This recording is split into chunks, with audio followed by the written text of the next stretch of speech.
আমার তো মনে হয় না যে এই সরকার নিজেরাই নিরাপদ।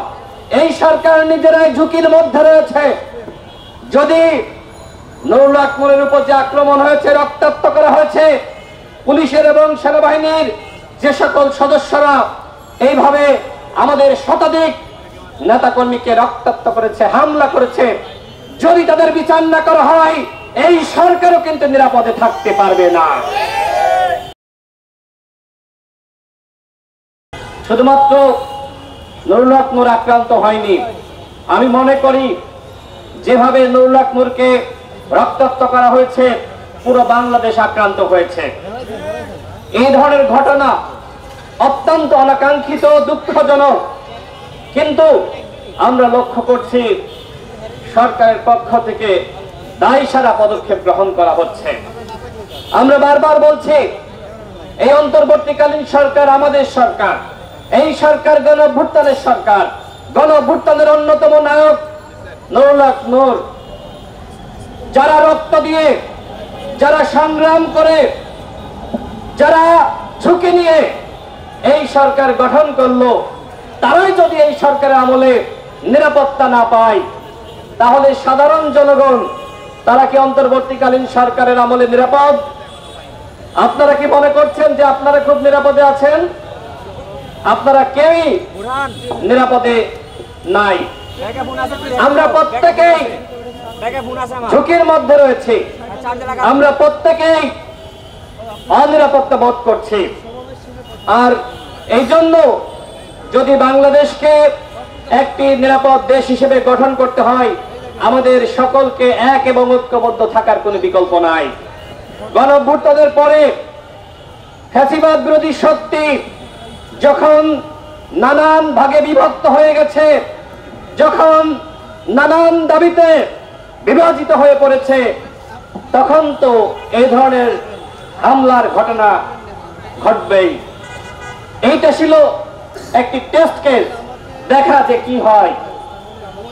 এরপরে গণঅভ্যুত্থানের অন্য নেতাদের উপরে যারা হাসিনার পতন ঘটিয়েছে, এরপরে তাদের পালা সবেমাত্র শুরু হয়েছে।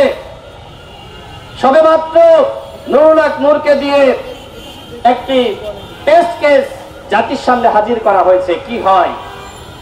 আমাদের স্পষ্ট কথা, আর যদি কারোর উপর হামলা করা হয়, আর যদি কাউকে রক্তাক্ত করা হয়, আর যদি এই গণঅভ্যুত্থানের আর কোন নায়ককে এইভাবে আইসিইউতে পাঠানো হয়, এদেশের জনগণ কিন্তু চুপ করে বসে থাকবে না। এক নুরুল আকমরকে পাঠিয়েছেন, সারা বাংলাদেশে কিন্তু আন্দোলন শুরু হয়ে গেছে। যদি মনে করেন যে আপনারা আরেকটি ১১ তৈরি করার মাধ্যমে আপনারা ক্ষমতা দখল করবেন, যে বা যারা এই চিন্তা করছেন, আপনাদের চিন্তা কোনোভাবেই সফল হবে না।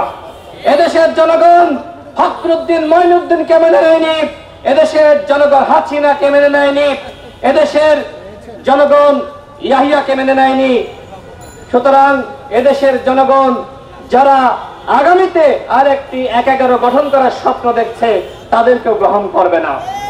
বরং আমি তাদের উদ্দেশ্যে বলতে চাই, জনগণের কাতারে আসুন, জনগণের পাশে থাকুন, জনগণের মতামতকে উপেক্ষা করে যারা এই ক্ষমতাকে দখল করতে চাবেন তাদের পরিণতি কিন্তু হাসিনার মতো হবে। সংগ্রামী সাথী বন্ধুগণ, স্বরাষ্ট্র উপদেষ্টা তার কাজটা কি? দেশের আইন শৃঙ্খলা রক্ষা করা, দেশের মানুষকে নিরাপদ রাখা। আমার কাছে এখন প্রশ্ন হলো, এই সরকার কি নিজেরাই নিরাপদ? আমার তো মনে হয় না যে এই সরকার নিজেরাই নিরাপদ। এই সরকার নিজেরাই ঝুঁকির মধ্যে রয়েছে। যদি নুরুল আকমলের উপর যে আক্রমণ হয়েছে, রক্তাক্ত করা হয়েছে, পুলিশের এবং সেনাবাহিনীর যে সকল সদস্যরা এইভাবে আমাদের শতাধিক নেতাকর্মীকে রক্তাক্ত করেছে, হামলা করেছে, যদি তাদের বিচার না করা হয় এই সরকারও কিন্তু নিরাপদে থাকতে পারবে না। আমরা ডক্টর মোহাম্মদ ইউনূসের উপর আস্থা রেখেছি, বিশ্বাস রেখেছি। আমরা তার উপর দায়িত্ব দিয়েছিলাম নির্বাচনের আগে তিনি রাষ্ট্র সংস্কার করবেন। আজকে এখানে যারা বক্তব্য রেখেছে, বক্তব্য আপনারা শুনেছেন, কতটুকু সংস্কার হয়েছে? তিনি সংস্কার করতে পারেননি, তাকে কি সংস্কার করতে দেয়া হয়নি, নাকি তিনি এই অথর্ব উপদেষ্টা পরিষদ গঠন করার কারণে নিজেই ব্যর্থ হয়েছেন? সেটি নিয়ে নানানমুখী প্রশ্ন রয়েছে। আপনারা দেখেছেন আজকে আমাদের স্বাস্থ্য উপদেষ্টা তিনি সিঙ্গাপুরে গিয়েছেন চিকিৎসা নেওয়ার জন্য। সিঙ্গাপুরে গিয়েছেন, তিনি একজন ক্যান্সারে আক্রান্ত মানুষ। আমি তাকে অবজ্ঞা করছি না, ছোট করছি না। হয়তো যেখানে তার চিকিৎসা অতীতে হয়েছিল তিনি ফলো আপ করার জন্য গিয়েছেন, কিন্তু আমার প্রশ্ন হলো, এরকম একজন ক্যান্সারে আক্রান্ত মানুষকে কেন অন্তর্বর্তীকালীন সরকারের স্বাস্থ্য উপদেষ্টা করা হলো? ঢাকা মেডিকেলে যান, ঢাকা শহরে অন্যান্য মেডিকেলে যান, দেখবেন সিঁড়ি দিয়ে উঠার যে জায়গা সেখানেও খালি নাই, ফ্লোরে ফ্লোরে রোগী, কোনো ব্যবস্থাপনা নাই। আমি ঢাকা মেডিকেলে কয়েকদিন গিয়েছি, নুরুল হক নূর যেহেতু হাসপাতালে, আমার অত্যন্ত খারাপ লেগেছে। এই যদি হয় বাংলাদেশের সব থেকে বড় হাসপাতালের অব্যবস্থাপনা, তাহলে জেলা শহরে যে হাসপাতালগুলো আছে তার কি অবস্থা? অন্তর্বর্তীকালীন সরকার যদি অন্তত চিকিৎসা খাত এবং স্বাস্থ্য খাতের আমূল পরিবর্তন করতে পারত, তাহলেও এই সরকারকে মানুষ ধন্যবাদ দিত। কিন্তু শিক্ষা খাতের কোনো পরিবর্তন হয় নাই। হ্যাঁ, ডাকসু হয়েছে, জাকসু হয়েছে, আগামীতে আরো অনেক কিছু হবে, কিন্তু আদৌ কি ছাত্র রাজনীতির গুণগত কোনো পরিবর্তন হয়েছে? পরিবর্তন হয় নাই। শিক্ষা ব্যবস্থার কোনো পরিবর্তন হয়েছে? পরিবর্তন হয় নাই। শিক্ষকদের কোনো পরিবর্তন হয়েছে? পরিবর্তন হয় নাই।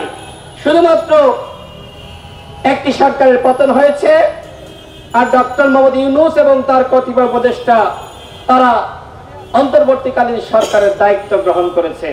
কিন্তু ওই যে হাসিনার আমলের যে ফ্যাসিবাদী ব্যবস্থা কায়েম হয়েছিল, সেই ব্যবস্থার কোনো পতন হয় নাই। শুধুমাত্র হাসিনার পতন হয়েছে, কিন্তু ভারতীয় আগ্রাসনের কোনো পতন হয় নাই, শেখ হাসিনার আধিপত্যবাদের কোনো পতন হয় নাই, এখনো পর্যন্ত ফ্যাসিবাদের কোনো পতন হয় নাই। আমরা মনে করি এই সরকারের দায়িত্ব সামনে আরো যে 5 মাস তারা দায়িত্ব পালন করতে পারবে, তাদের দায়িত্ব ফ্যাসিবাদকে নির্মূল করা। জাতীয় পার্টিকে অপরাধ করে নাই, আওয়ামী লীগ যে অপরাধ করেছে একই ধরনের অপরাধ করেছে জাতীয় পার্টি এবং 14 দল। তাহলে আপনি আওয়ামী লীগের সাংগঠনিক কার্যক্রম স্থগিত করলেন বা নিষিদ্ধ করলেন, জাতীয় পার্টিকে কেন করলেন না? 14 দলকে কেন করলেন না? কিছুদিন আগে আমরা শুনেছিলাম রিফাইন্ড আওয়ামী লীগ সামনে আনা হবে, জনগণ খায় নাই। এখন যদি কেউ মনে করে জাতীয় পার্টিকে সামনে রেখে তারা আওয়ামী লীগের পুনর্বাসন করবে, জনগণ খাবে না, কোনো সুযোগ নাই। ফ্যাসিবাদের দোসররা এবং ফ্যাসিবাদ এই বাংলার মাটিতে কোনো রাজনীতি করতে পারবে না, নির্বাচন করতে পারবে না, স্পষ্ট ঘোষণা। আমরা যারা গণঅভ্যুত্থানে অংশ নিয়েছি, আমরা কোন পরাজিত শক্তিকে, জনগণের শত্রুকে আমরা নির্বাচনে অংশগ্রহণের সুযোগ দিব না ইনশাআল্লাহ।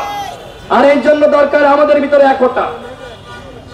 আমরা যে বিভাজিত হয়ে পড়েছি, এই বিভাজনের সুযোগে নানান জন নানান ধরনের চক্রান্ত করছে।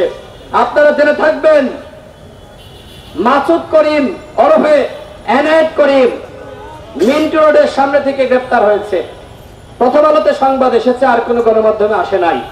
এই মাসুদ করিম অন্তর্বর্তীকালীন সরকারকে হটিয়ে সে আরেকটি জাতীয় সরকার গঠন করতে চায়, ফ্যাসিবাদকে ফিরিয়ে আনতে চায়। এই মাসুদ করিম দীর্ঘদিন ধরে শেখ হাসিনার দোসর হিসেবে কাজ করেছে। এখন সে বিভিন্ন ভাবে রাজনৈতিক দলের নেতৃবৃন্দকে বিভ্রান্ত করার চক্রান্ত করছে, সে গ্রেফতার হয়েছে। এরকম অসংখ্য মাসুদ করিম রয়েছে যারা ওই ভারতীয় রয়ের সহযোগিতায়, তাদের নির্দেশে আজকে দলগুলোকে বিভ্রান্ত করছে। আমরা শুনতে পাচ্ছি যে অনেকে দাবি তুলছে অন্তর্বর্তীকালীন সরকারকে সরিয়ে দিয়ে নির্বাচনকালীন নিরপেক্ষ সরকার, তত্ত্বাবধায়ক সরকার গঠন করা। আমার প্রশ্ন হলো, আমরা যারা এই রাজনৈতিক দলগুলো রয়েছি, ঐক্যমত কমিশনে আমরা যারা যাচ্ছি, এখন যদি তত্ত্বাবধায়ক সরকার গঠন করা হয়, আমরা কি ঐক্যমতে পৌঁছাতে পারবো? কোনোভাবেই সম্ভব, কোনোভাবেই সম্ভবপর নয়। সুতরাং এই সরকারের ভুলগুলো নিয়ে আমরা সমালোচনা করব, এই সরকারকে আমরা নিষেধগার করতে পারি, এই সরকারের ভুল ভ্রান্তি নিয়ে আমরা আন্দোলন করতে পারি, কিন্তু সরকার ব্যর্থ হোক আমরা সেটি চাই না। আমরা মনে করি ডক্টর মোহাম্মদ ইউনূসের এই সরকারের অধীনে নির্বাচন হতে হবে। নতুন ভাবে তত্ত্বাবধায়ক সরকার গঠন করতে গেলে এই যে বিভাজন, এই বিভাজন এবং মতানৈক্য এর সুযোগে কিন্তু আর একটি একাকার ফিরে আসতে পারে। সুতরাং আমাদের সকলকে সাবধান এবং সতর্ক থাকতে হবে। যারা ডক্টর মোহাম্মদ ইউনূসের পতন চায় তারা দেশ এবং জনগণের শত্রু। হ্যাঁ, সরকারের ভুলগুলো নিয়ে আমরা কথা বলছি, সমালোচনা করছি, কিন্তু আপনি যদি এই সরকারের পতন চান তাহলে কোন সরকার গঠন করবেন? আরেকটি সরকার যে আপনার পক্ষে আপনার হয়ে কাজ করবে তার নিশ্চয়তা কি? সরকার হয়তো আমাদের প্রত্যাশা শতভাগ পূরণ করতে পারে নাই, কিন্তু পরিবর্তন কিছু তো হয়েছে। যেমন এখন ক্রস ফায়ার নাই, গুম নাই। change tv.press এক ফোঁটা হলুদ নেই।